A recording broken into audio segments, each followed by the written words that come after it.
Right, today we're going to install a Explorer unit into a Ford Ranger. We've preset the holes into the tub, which is necessary on most crew cab vehicles. We lift the floor into position.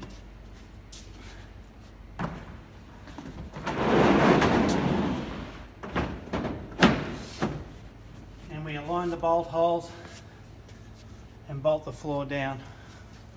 With the floor in position, we've started the bolts, we'll just tighten the floor down.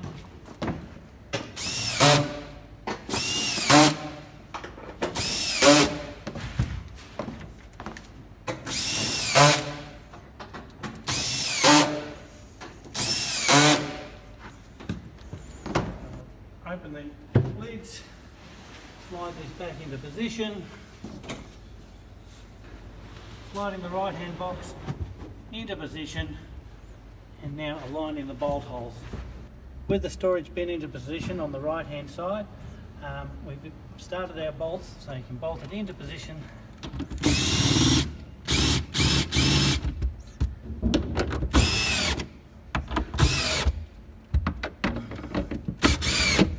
And there we are, there's it. We'll put the lid on the side panel a little bit later on. With the right hand storage bin in, we'll now position the left hand, which will go down in up against the rear of the tub.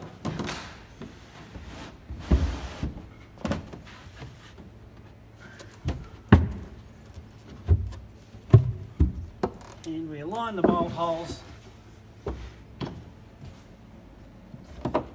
and we bolt into position. Now we're going to fit the bin lids over the wheel arch.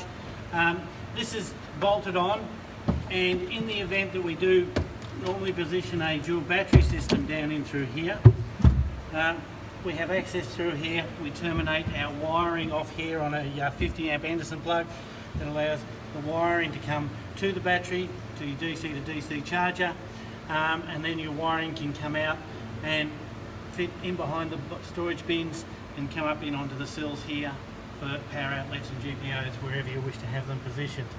Right, so with it, this one's not having a battery installed, so we're going to fit the side bin lids. We place a steel rule down inside here just so we can get some clearances in between the drawer lid and the screwdrivers, just to line up the holes. Makes it a bit easier to start the bolts.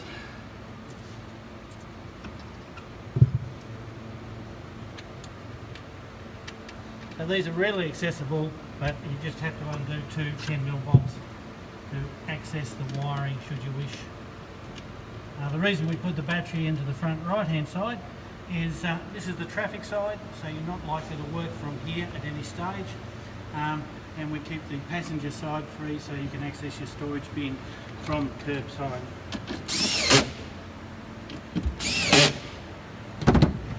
Once that's in place, remove your steel rule. That just gives you clearance for your lid to open and close. We repeat the same process for the opposite side. In this case, the Ranger has a power point which is 12 volt supply from the ignition source. It's not generally accessible once we put the wheel arch hatch over in place. Now we're going to fit a pocket to the Explorer.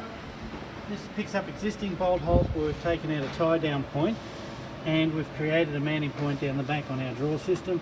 On our storage box, I'm just going to jump up in here.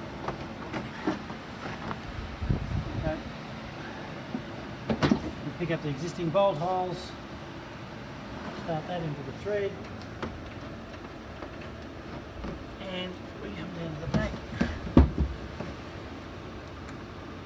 And we have created a bolt hole, and we just tighten these up.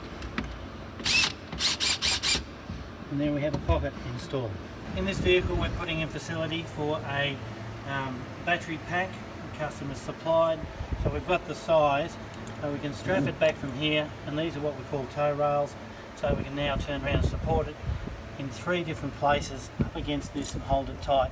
when the battery pack's installed. Now that we've got the floor, the 2 storage bins, the side pocket, next thing is the drawer. So this is drawer, chassis and bench. We push this up into position. We align the holes and bolt it down. The drawer chassis now in position, we can now fit the lid. It goes down in through here. We bolt on to the chassis. There. 1, 2, 3, 4.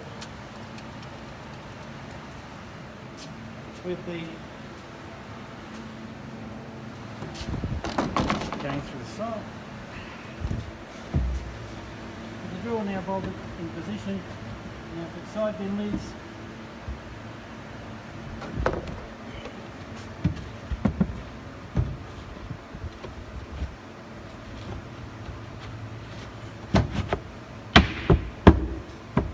All nice and flat and flush.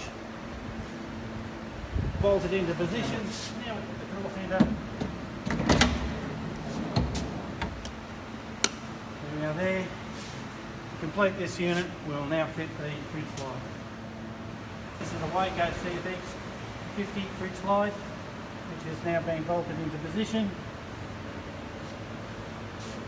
Once again, 1, 2, 3, 4, 5, 6 bolts. Bolts down to our false floor. And the final thing we do is a drawer table. The drawer table positioned in alongside and allows you to